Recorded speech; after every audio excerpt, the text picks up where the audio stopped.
इनको डर ये है कि जिस दिन मुसलमान जाग गया और मुसलमान ने अपनी प्रॉपर्टी सरकारों से वापस लेना शुरू कर दी तो सरकारों का क्या होगा। इसलिए ये इस तरह की बातें करते हैं।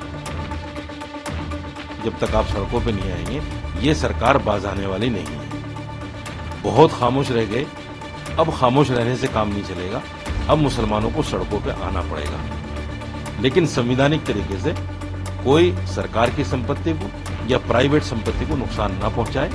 और सड़कों पे आकर जिस तरह से किसानों ने 700 लोगों ने शहीद होकर तीनों बिल वापस करा लिए, इसी तरह मुसलमानों को भी शहादत देनी पड़ेगी। लिहाजा जिस मकसद के लिए प्रॉपर्टीज़ वक्फ की गई हैं उसी मकसद के लिए ही इस्तेमाल होनी चाहिए। नहीं, मेरी गवर्नमेंट से यही अपील है कि इसमें बेसिकली किसी अमेंडमेंट की ज़रूरत नहीं है, और अगर किसी अमेंडमेंट की ज़रूरत गवर्नमेंट को महसूस हो रही है तो कम से कम जो स्टेक होल्डर्स हैं उनकी राय ज़रूर इनकॉर्पोरेट की जाए, उनकी राय ली जाए और इस सिलसिले में उसी के बाद कोई कदम उठाया जाए जिससे कि किसी को कोई ज़हमत, तकलीफ और शिकायत नहीं हो।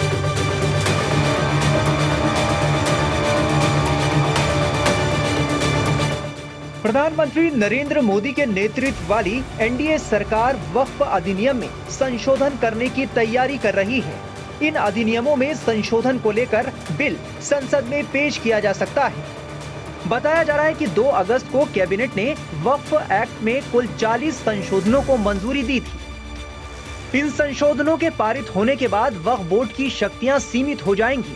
मौलाना साजिद रशीदी सरकार के इस कदम का विरोध कर रहे हैं।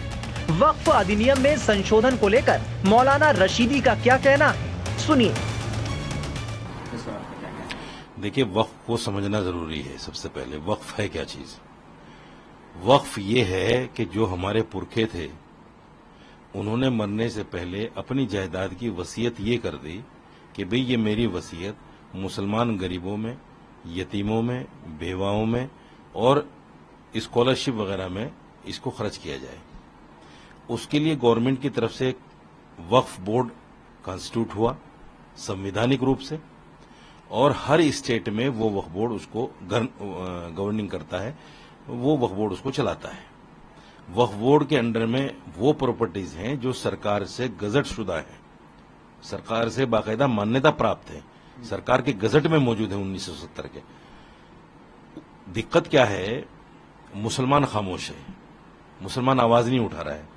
हमारी सैकड़ों हजारों प्रॉपर्टियां केंद्र सरकार के पास, दिल्ली सरकार के पास, स्टेट सरकारों के पास, केंद्र एजेंसियों के पास, रेलवे है, डीडी है, फला है, उन सब के पास है हजारों प्रॉपर्टी। और वो ऐसी प्रॉपर्टी हैं प्राइम लोकेशन पे, अगर उनका सिर्फ किराया ही मुसलमानों को मिल जाए, वक्फ बोर्ड को मिल जाए, तो वो कई हजार करोड़ होता है साल में। यानी एक भी मुसलमान गरीब नहीं बचेगा। इनको डर ये है कि जिस दिन मुसलमान जाग गया और मुसलमान ने अपनी प्रॉपर्टी सरकारों से वापस लेना शुरू कर दी तो सरकारों का क्या होगा।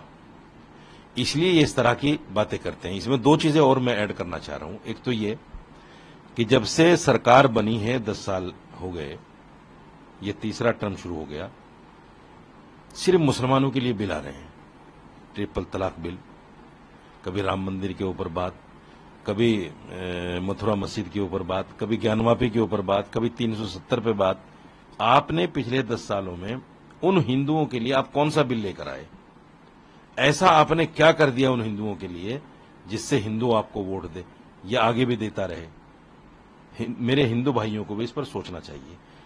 चौथी और आखिरी बात यह है, मैं मुसलमानों से अपील करना चाहता हूं कि देखिए, अगर आप किसानों की तरह जागेंगे नहीं, किसानों की तरह आप सड़कों पर नहीं आएंगे, संवैधानिक तरीके से बगैर किसी को नुकसान पहुंचाए, जब तक आप सड़कों पे नहीं आएंगे ये सरकार बाज आने वाली नहीं है। बहुत खामोश रह गए, अब खामोश रहने से काम नहीं चलेगा।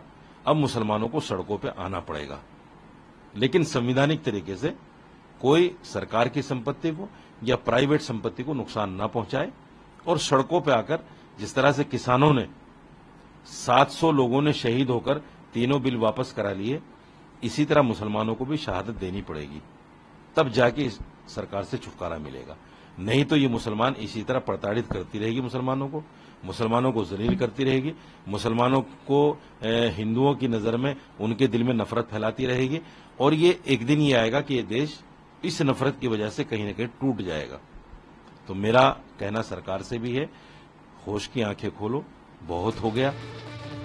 वहीं मौलाना खालिद रशीदी फिरंगी महली का कहना है कि सरकार को इस पर पहले विचार विमर्श करना चाहिए, फिर कोई फैसला लेना चाहिए। देखिए, वक्फ प्रॉपर्टी जो भी मुसलमान वक्फ करता है या वक्फ ऑलरेडी की है, उसका बुनियादी मकसद ये होता है कि वो किसी न किसी चैरिटेबल पर्पस के लिए या जिस भी पर्पस के लिए वक्फ की गई है उसको उसी पर्पस के लिए इस्तेमाल किया जाए, जिसको कि वाक़िफ़ की मंशा कहते हैं। तो लिहाजा पूरे मुल्क में लाखों प्रॉपर्टीज़ हमारे बुज़ुर्गों ने इस मकसद के लिए वक्फ की है, जिसमें कि ज़्यादा जो प्रॉपर्टीज़ हैं, अराउंड आप कह सकते हैं मोर देन 60 to 70% प्रॉपर्टीज़ मसाजिद यानी मस्जिदें और कब्रिस्तानों और दरगाहों की शक्ल में हैं। और इसी के साथ साथ मुल्क में इन प्रॉपर्टीज़ को रेगुलेट करने के लिए 1995 का वक्फ एक्ट मौजूद है। फिर 2013 में गवर्नमेंट ने उसमें कुछ अमेंडमेंट्स किए और ये वक्फ बोर्ड मुल्क भर में अपना काम कर रहा है। और जाहिर सी बात है, इसमें ज़रूरत इस बात की है कि जिन प्रॉपर्टीज़ पे, वक्फ प्रॉपर्टीज़ पे जो इंक्रोचमेंट है, उन इंक्रोचमेंट्स को तर हकीकत हटाना चाहिए। और दूसरी बात यह कि जिन प्रॉपर्टीज़, वक्फ की प्रॉपर्टीज़ पे गवर्नमेंट बिल्डिंग्स बनी हैं, तो हम लोग एक ज़माने से मुख्तलिफ हुकूमतों से डिमांड करते आ रहे हैं कि उसका अगर हटाना मुमकिन ना हो तो उसका रेंट गवर्नमेंट मार्केट रेट के हिसाब से वक्फ बोर्ड को दे, जिससे वक्फ बोर्ड के मसाइल हल हों। बहरहाल अभी गवर्नमेंट क्या इसमें अमेंडमेंट लाने जा रही है, इस बात को तो इल्म नहीं है, लेकिन जाहिर सी बात है, हम नहीं समझते कि इसमें किसी किस्म के कोई अमेंडमेंट की ज़रूरत थी। ऑलरेडी वक्फ बोर्ड्स पूरे मुल्क में अपना काम कर रहे हैं और ये properties as per Islamic law लोगों ने वक्फ की हुई हैं, तो लिहाजा जिस मकसद के लिए प्रॉपर्टीज़ वक्फ की गई हैं उसी मकसद के लिए ही इस्तेमाल होनी चाहिए। आप क्या अपील करना चाहिए?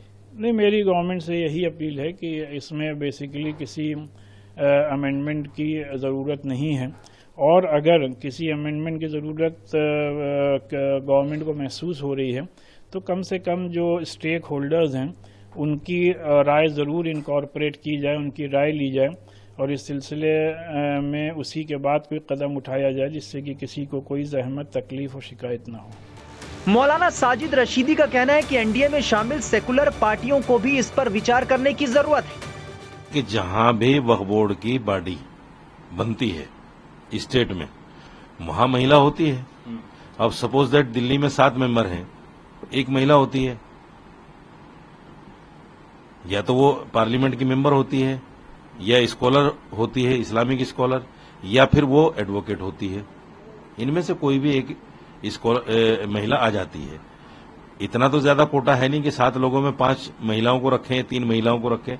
तो जो महिलाओं के कोटे के हिसाब से है वो होता है। जो सेकुलर पार्टियां इनके साथ लगी हुई हैं, चाहे वो जेडीयू हो या तेलुगु देशम पार्टी हो या बीजू जनता दल हो, क्या उन लोगों को नहीं सोचना चाहिए? तो मुसलमानों के वोट से आते हो और ये आए दिन मुसलमानों पे हमला कर रहे हैं, तो हमें शर्म आनी चाहिए, इनसे समर्थन वापस ले लेना चाहिए, या तो इनको बोलना चाहिए कि अगर ऐसी बातें करोगे तो हम समर्थन वापस ले लेंगे।